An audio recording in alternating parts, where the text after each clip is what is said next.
gravando a nossa aula de hoje, no dia 4 de agosto de 2020, aula de ensino religioso pelo Colégio Evangélico Campo Grandense, começando a série de estudos sobre o livro de Provérbios, o livro mais importante de todos os tempos do planeta Terra, desde a fundação do mundo, porque a Bíblia diz que antes de Salomão e depois de Salomão, nunca houve alguém mais sábio do que ele na Terra. Imagina aí se Salomão viesse hoje à Terra, Deus aí desse um milagre sobrenatural e ele fosse dar uma palestra, a palestra dele deveria valer mais de $1 milhão, porque é um homem mais sábio da Terra. Antes dele não houve ninguém tão sábio e depois dele também não houve ninguém tão sábio. Então, é alguém que a gente tem que dar muita credibilidade. Eu sou professor, né, estou fazendo pedagogia, fiz a faculdade de teologia e sou formado e pós-graduado em aconselhamento e psicologia pastoral. E durante a minha vida, as coisas que eu mais tenho amado é conselhos. Eu amo conselhos e eu ouço os conselhos e eu aplico muito bem os conselhos. Então, a meta da minha vida, durante a minha estadia aqui nessa terra, enquanto eu viver, esses dias eu quase passei dessa para melhor, né? Peguei o Covid-19, foi confirmado, recebi lá um SMS lá com o resultado, deu positivo, 2 semanas já que o professor está em tratamento, né? Aí tomei azitromicina, ivermectina, vitamina C, D e zinco para aumentar a imunidade. Estou 100% já 24 horas sem sintomas. Hoje fazem 14 dias. Por isso que eu não dei a última aula na semana passada e a Rosana achou por bem não contar para vocês, para não assustar. Mas o fato é que a nossa vida aqui é muito curta, né? Um vírus aí tão pequeno pode tirar a nossa existência. Então, o chato não é morrer, o chato é deixar de existir, né? Quando você deixa de existir, nunca mais você volta para cá. Nunca mais, nunca mais. Então, você deixa sua roupa, seu carro, sua moto, suas escolas, seus amigos, sua cidade, seu país, seu relógio, sua cama vai ficar lá, seu instrumento musical. Muito chato, né? Quando eu perdi o meu pai, eu cheguei lá na casa dele e eu nunca tinha perdido ninguém assim tão próximo da minha família, né? Só os avós, que já ficam velhos, a gente é criança. Mas o pai, a mãe e irmão é algo muito próximo. A família nossa mesmo, real, assim, que faz a gente sentir muita dor, é o pai, a mãe e os nossos irmãos. Quando a gente perde um desses, aí é uma dor mesmo que você sente falta, porque é alguém que você conviveu, que você morou, que está ali e faz falta. Demora muito tempo para você entender, com sua cabeça. Nós não fomos criados para morrer. Deus nos fez para ser eterno. Então, quando a gente perde alguém, a gente fala, meu Deus, a pessoa não vai voltar mais. Não tem como mais encontrar. E eu fui lá na cidade do meu pai, ele não morava mais aqui. Aí você chega na casa dele e aí você tem que levar todas as coisas. Ou dá. Aí você pega e fala, e essas? Ele tinha um monte de botas. Aí eu peguei as botas dele, ele tinha uma televisão, a cama, um monte de camisetas, calça, a carteira dele, os documentos, eu guardei tudo numa pasta. Ali a pulseirinha dele, um monte de relógio, aí você tira o relógio do braço dele, guarda. É uma sensação muito estranha estar ali, os móveis dele,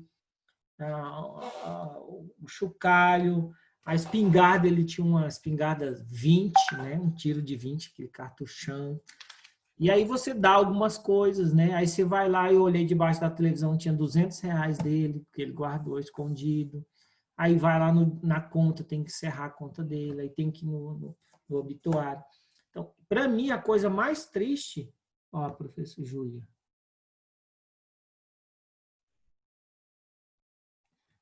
Pedindo oração. Eu recebi muita oração, né? O princípio da oração é o cuidado de Deus, é verdade. A Júlia Bueno aí lembrou para a gente orar. Quando você fala que está orando por alguém e você ora, a imunidade da pessoa aumenta. Vocês sabiam que já alguns médicos me contaram que quando a pessoa está lá no hospital, não só no Covid, né? Qualquer doença, e as pessoas vão lá e oram por ela, a nossa imunidade aumenta. O que é a nossa imunidade? É a nossa capacidade de defesa. Então, por que umas pessoas resistem ao Covid e outras não? Pela imunidade. Por isso que eu estou tomando zinco. Pede para sua mãe comprar zinco para você. Uma caixinha de comprimido baratinha. Você toma um por dia, chama zinco. Aí você toma um comprimidinho e aumenta a sua imunidade, né? E suco de graviola também. Quanto mais imunidade você tem, mais resistente você é. Você pega uma gripe e já sara. Eu, por exemplo, eu passo o ano inteiro sem ter dor de cabeça. A minha imunidade para dor de cabeça é altíssima. Então, eu não dou febre, não dou dor de garganta. Eu não vomito facilmente. Tem gente que vomita facilmente. Eu posso estar doente o tanto que for, porque eu sempre estou fazendo exercício, né? O zinco pode ser para qualquer idade, tá? Chega no farmacêutico, eles vão lá. Zinco é um tipo de vitamina que a gente acaba consumindo ela em algum decorrer da nossa vida, né? A gente toma com qualquer coisa aí que tem nas frutas. Muitas frutas têm zinco, mas se você comprar vitamina específica é para isso. Mas o fato é que nós vamos estudar e vamos lembrar disso para orar, tá? Só lembrando aí e falar aqui nos comentários. O professor vai abrir aqui o livro de Provérbios, né? Nós vamos estudar. A prova de vocês daqui 2 semanas vai ser sobre o livro de Provérbios, né? Já dei aí uma dica que vai cair na prova, né? Que Salomão foi um dos escritores do livro de Provérbios e ele é um livro super importante. Eu amo conselhos, né?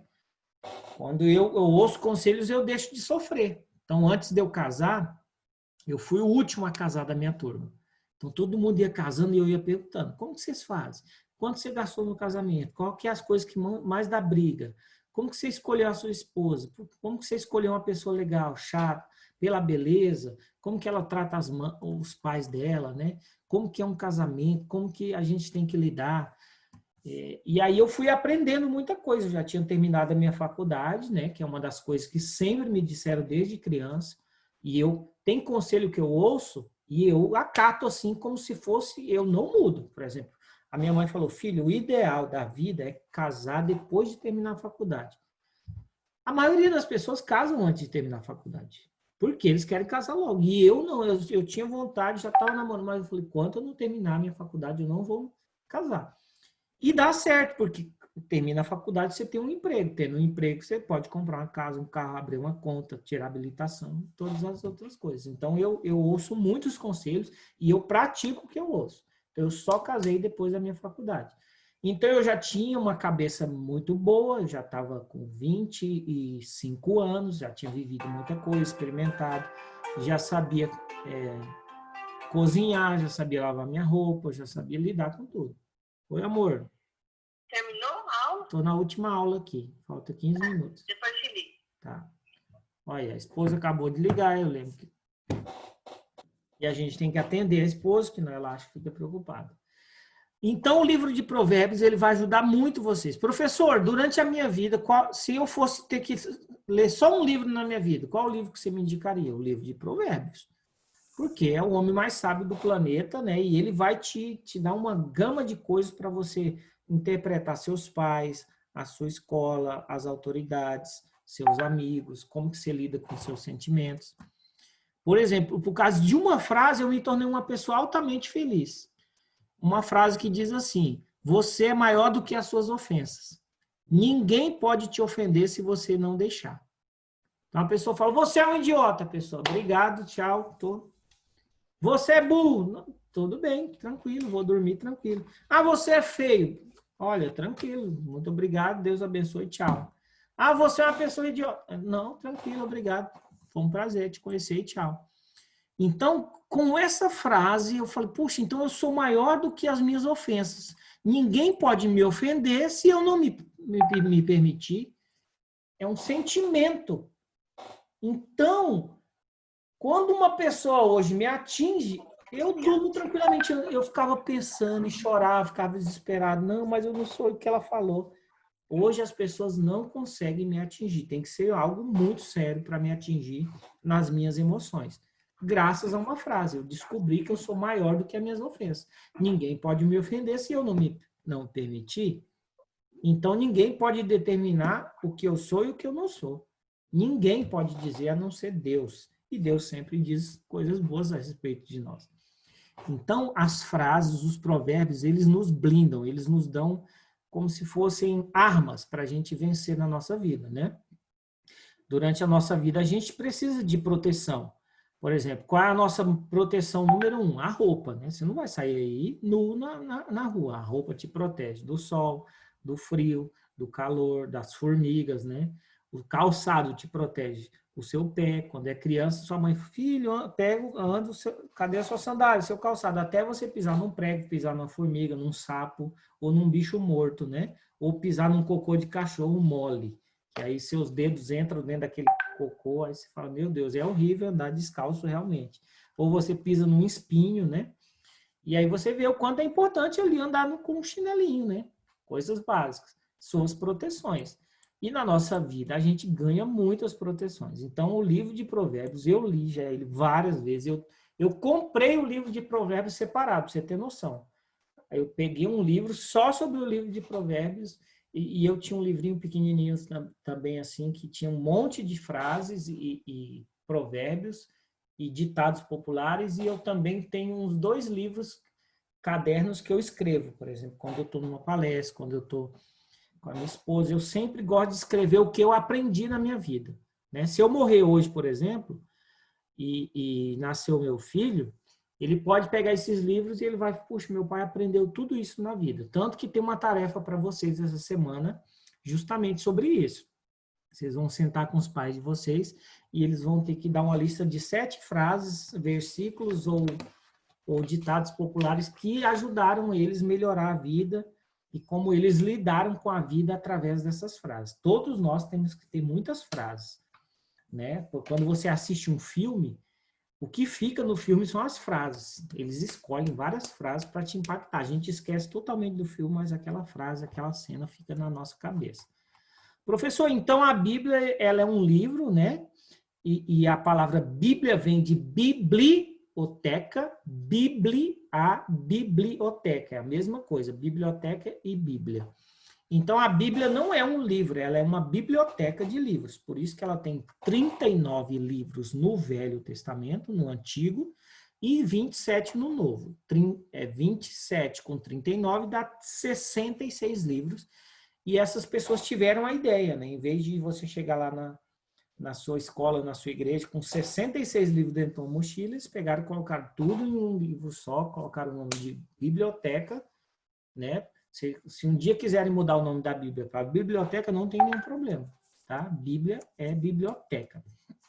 Essa biblioteca de livros tem lá o livro de Provérbios, que foi, assim como uma biblioteca é organizada, você vai numa biblioteca, lá tem livros de culinárias, livros de ciências, livros de história, história do Brasil, história da América Latina, história da Revolução Francesa, tá tudinho nos locais certos. A Bíblia também é assim. Por isso que às vezes você ouve uma história aqui, você fala, uai, mas essa história tá estranha. Aqui tá falando do início da vida de José e aqui já tá falando do final. Mas o final está no começo porque os livros não foram feitos em ordem cronológica. Professor, então tem uma Bíblia em ordem cronológica, assim, sem ser do jeito que a Bíblia foi escrita? Tem. Você pode comprar uma Bíblia em ordem cronológica, ou seja, no tempo certo. Então, ela vai pegar todos os acontecimentos e colocar. É muito legal ter essa Bíblia. Você lê a Bíblia sem ser com esses livros que estão aqui organizados assim. Aí, por exemplo, lá o livro de Gênesis, aí já tem o de Reis, aí o de Reis já pega o livro de Atos, eles vão misturando tudo para fazer com que os acontecimentos aconteçam no tempo cronológico, exatamente, né? Cronologia vem de tempo. Professor, então vai cair lá na prova. Então, quem que é o autor, né, do livro de Provérbios? Foi o Salomão, porque ele é o homem mais sábio da terra, e com ele duas pessoas, o Agur e o Lemuel. Existe um cantor agora que está bem famoso que chama aí Quemuel, com K, né? Mas esse aqui é o Lemuel. Na Bíblia você vai ver todo nome que termina com El. El em hebraico significa Deus.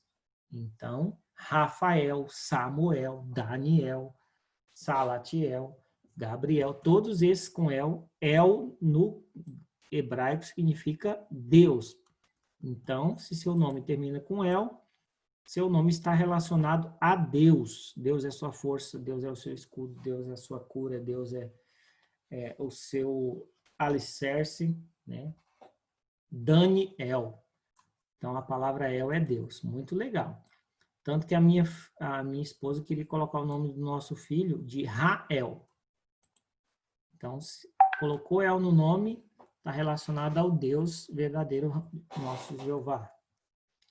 Salomão, então, escreveu todos os outros, né? Lá em 1 Reis, capítulo 4, versículo 32, em Eclesiastes 1, 13 e 12, 19, diz exatamente. Nem todos os livros da Bíblia as pessoas sabem quem escreveu.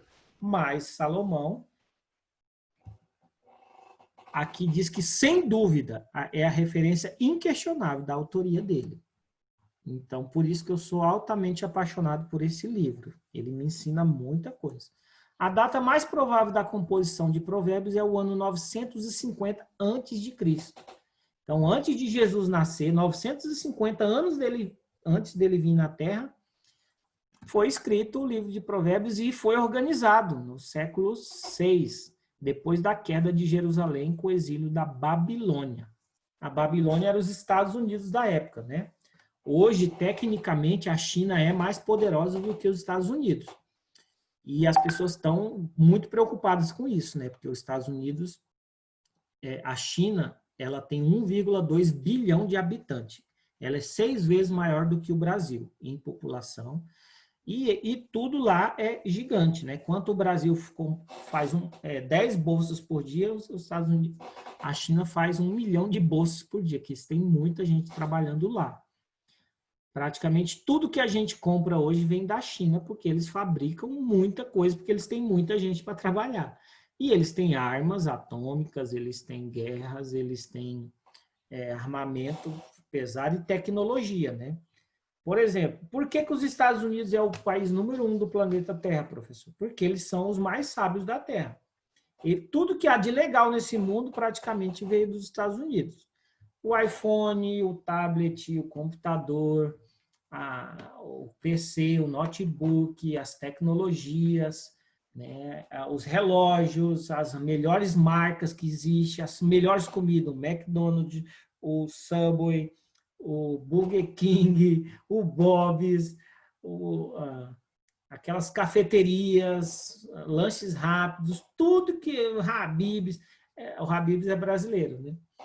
Mas as coisas que são legais nesse mundo veio dos Estados Unidos. Os jogos, os filmes, os super-heróis, o Homem-Aranha, o Batman, os Vingadores, os melhores filmes que já existiram, os maiores atores, as tecnologias, o GPS, os satélites que foram enviados, a internet, o telefone, os aviões, os caças. Então, para ser um país de primeiro mundo e para ser o número 1 do mundo, não é só em termos... Tem algo mundial feito no Brasil. Tem algumas coisas que são feitas, mas a gente nem sabe porque, né? Por exemplo, alguns aviões aqui foram feitos no Brasil. Tem uns aviões, alguns helicópteros que só o Brasil fabrica, né? Que eu sei disso. O Habib's é brasileiro. Quem criou o Habib's foi um brasileiro. Mas tem uma lista, uma época eu recebi um PowerPoint só de coisas feitas no Brasil, mas que não são assim altamente relevantes mundialmente, né? Por exemplo, você vai a Coca-Cola, qualquer país do planeta você vai ter uma Coca-Cola. Não tem uma coisa no Brasil que foi criada no Brasil, qualquer local do planeta você fala, isso aqui é do Brasil. O iPhone está em todos os locais do planeta, né? Você vai, o Subway está em todos os locais do planeta. Por exemplo, aquele ator lá, um ator bem famoso, o Jim Carrey. Todo mundo conhece o Jim Carrey no mundo inteiro. É um americano. O Brad Pitt, todo mundo conhece. Os Vingadores, todo mundo conhece. Mas um filme brasileiro que todo mundo conhece, o máximo que um filme brasileiro que foi quase para o mundo inteiro foi o Alto da Compadecida. Você pensa que foi feito lá pelo Ariano Suassuna, o Alto da Compadecida. É o filme mais conhecido do Brasil, é esse. Então, os Estados Unidos, ele é top, porque tudo que há de top é eles que inventam, eles que criam as coisas primeiramente, né? Você não vê a Microsoft. o cara mais rico do planeta, o Bill Gates, é de lá, o cara que inventou a Microsoft, o computador pessoal nosso, a Dell é de lá, os carros elétricos, a Ferrari, a Ford, a Mercedes. Então, essas coisas que tem algumas que são alemães, né? Tem alguns carros que são alemães. Mas a gente está longe de ter assim, né, uma mente brilhante. A gente precisa de ter pessoas que inventam coisas que vão para o planeta inteiro, tanto que a gente precisa aprender inglês. Ninguém fala, eu tenho que aprender chinês, japonês. Tem que aprender inglês, porque tem livros bons em inglês, os jogos são em inglês, tem filmes que você assiste só em inglês, só tem legendado. Quando eu vou assistir um documentário no Netflix, procuro lá, não tem dublado, só legendado. Se eu tivesse falando inglês, eu leria muito mais livros. Quando você pega o seu celular, a primeira vez que você compra, você tem que mudar para português, que ele vem em inglês. Tem manual de relógio, eu comprei um relógio desses que é smartphone, é todo em inglês, não tem português. Por quê? Tem que saber um pouquinho de inglês, e aí a gente acaba aprendendo as palavras, né, em inglês. Então, a Babilônia naquela época, eles eram assim, eles eram muito poderosos, só que hoje em dia os Estados Unidos não saem destruindo todo mundo, mas a Babilônia ia lá, quem eles não gostavam, eles chegavam com o exército, pegava todo mundo, exilavam, né? Uma pessoa exilada que não mora no seu país, colocava como escravo e vamos trabalhar e acabou. E aí Salomão, nessa época, escreve o livro, esse livro é organizado, né? Então, professor, qual que é a característica desse livro? O livro de Provérbios significa comparação e acabou por ser usado para qualquer tipo sapiencial ou moralista. Então, ele é um livro altamente intelectual, profundo e poético.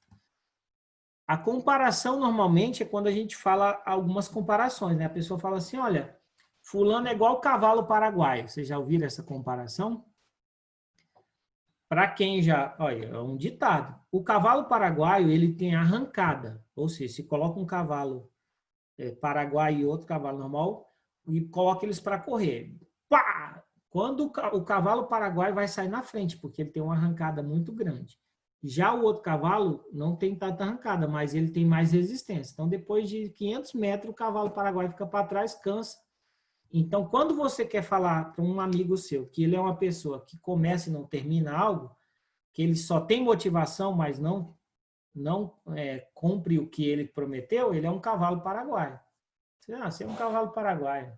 Não tem aquele amigo que fala assim, vamos no cinema. Ele fala, vamos, essa semana eu vou no cinema com você, nós vamos assistir. Aí você liga e fala, não vou não, porque minha mãe não deixou, vai ser difícil. Vamos fazer tal coisa? Vamos. Aí a pessoa desiste. Aquele amigo seu que você combina algo e ele sempre dá para trás. Vamos fazer tal coisa? Você tem coragem? Tem. Então vamos. Não. Aí a pessoa, não vou não, tenho medo. Então esse é o cavalo paraguaio. O provérbio, então, é isso. São parábolas condensadas, né? Os ditos versos reunidos nesse livro formam uma biblioteca de instrução como viver uma vida nessa terra de forma piedosa e como estar seguro de uma recompensa na vida que está por vir. Então, é muito top esse livro, porque ele vai nos trazer essa visão de mundo, né? Por exemplo, leite condensado. Quem já tomou aí um leite condensado, né? A minha esposa faz leite condensado. Para fazer uma latinha de leite condensado pequenininha, você tem que pegar uns 2 litros de leite, coloca açúcar, ferve, ele vai fervendo e vai condensando, por isso que ele chama leite condensado. Essa palavra condensada, ela existe, né? E aí, quando ele é condensado, ele é reduzido. Vamos ver aqui o que significa condensado. No dicionário. Condensado. Que se condensou, que voltou à forma líquida, o gás ou vapor, que se apressa visualmente, comprimido dos lados. É algo que é comprimido dos lados. Por isso que a gente toma também o nosso comprimido, né? Eu estou tomando agora vários comprimidos. Então, o comprimido é pequenininho, mas ali tem um monte de coisa. Vitamina, tem ferro, fósforo, para te dar energia. Mas ele é bem pequenininho. Se a pessoa fosse colocar ali todas as vitaminas, o comprimido seria desse tamanho. Então, eles reduzem o comprimido para ele ficar bem pequenininho, mas ele tem uma potência para curar a sua vida, porque ele foi comprimido. Então, uma parábola, um provérbio, né? Um provérbio de Salomão, ele é uma parábola gigante que foi comprimida para se tornar um conhecimento pleno. Então, na sua vida, o que vai fazer você ser uma pessoa feliz? A sua capacidade de comprimir o teu conhecimento, de entender o mundo, de você sofrer menos, ou de não sofrer. Eu tenho uma meta na minha vida, eu falo para minha esposa, eu odeio sofrer. Então, eu sempre me adianto, eu falo, olha, eu sempre estou perguntando o que eu devo fazer, o que eu devo comprar, o que eu devo pensar, qual faculdade eu devo fazer, como eu ganho mais dinheiro, menos dinheiro, como eu lido com as pessoas, com os meus pais, com meus amigos, meus irmãos e as pessoas que estão próximas de mim. Legal, pessoal? Então, semana que vem a gente continua com essa matéria muito legal, que é o livro de Provérbios. Leiam o livro de Provérbios. Ele tem 31 capítulos, a gente pode ler ele durante um mês, um por dia, porque dá tempo de você mastigar. E de todos os livros que você vai ler na sua vida, esse talvez seja o mais importante, porque ele é profundo e ele traz ensinamentos aí espetaculares para a nossa vida. Então, é muito legal você ter pelo menos esse livro no seu currículo aí da Bíblia, porque foi feito por alguém extraordinariamente inteligente, sábio e uma pessoa que vai te ensinar. Alguma pergunta? Pode qualquer idade. Eu estou tomando zinco, né? E alguém perguntou se algo mundial foi feito pelo Brasil. Então, aí o desafio nosso no futuro é que você se torne essa pessoa, que crie algo que seja usado no mundo inteiro, no Brasil, né? Porque nos Estados Unidos, tudo que é de bom vem de lá. Eles vão transportando tudo para cá, né? Você vai nas cidades aí, todas têm McDonald's, tem shopping. A ideia do shopping foi inventada, o cinema foi inventado por eles. Então, eles inventam coisas muito legais, né? Os alemães também, na Segunda Guerra, inventaram muita coisa também. Mais armamento, né? Mas que você seja essa pessoa que seja criadora aí de muitas coisas para a gente se tornar um país aí que as pessoas também dependem de nós. A única coisa que a China depende de nós é de comer, que aqui a gente tenha trigo à vontade, arroz, feijão e milho. O milho também aqui é o que nós mais temos. O milho faz coisas extraordinárias, eles fazem milhões de coisas com o milho. Então, o Brasil é praticamente um agricultor. É como se a gente fosse o interior dos países, né? Que a gente só planta. Não manda nenhum iPhone, não cria nenhum jogo, nenhum algo assim, uma ideia, né? Vocês podem olhar no Netflix, tem a história do McDonald's, como que foi criado, como que eles tiveram essa ideia de fazer um lanche rápido, né? Se não fosse esses lanches rápidos, a gente estaria ferrado, né? Imagina os lanches fabricados normalmente 15 a 20 minutos, meia hora para fazer um lanche. Hoje você vai lá, com 2, 3 minutos você pega um lanche, e essa é a ideia, porque o mundo é muito grande, tem muitas pessoas para comer, então eles precisavam criar coisas rápidas, né? E aí se criaram os fast food, que são lanches rápidos. E o que seria da nossa vida sem os shoppings e os cinemas e os parques de diversões também, né? Legal, gente? Tenham todos uma semana abençoada. Já teve americano que perguntou para um brasileiro se tínhamos internet aqui. É verdade, ó. Ele ainda vê a gente como um... É igual quando você fala assim, qual cidade, qual estado você é? Você fala assim, sou do Mato Grosso do Sul. A pessoa acha que você mora no meio do mato, que é grosso, e é capivara e onça, né? E não é, aqui é uma cidade normal, tem asfalto, shopping.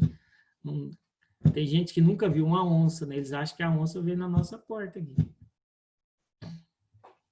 Então, quando fala da Amazonas também, quando você fala, onde você mora? No estado do Amazonas. Lá também tem cidade igual aqui, não é mato também, não.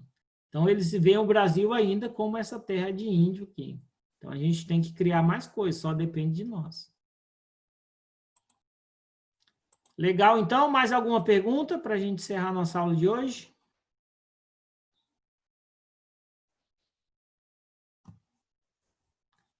Daqui 2 semanas tem prova e a gente continua essa matéria super legal sobre o livro de Provérbios semana que vem. Tenham todos uma semana abençoada, Deus abençoe. Fiquem com Deus, se cuidem. Tchau.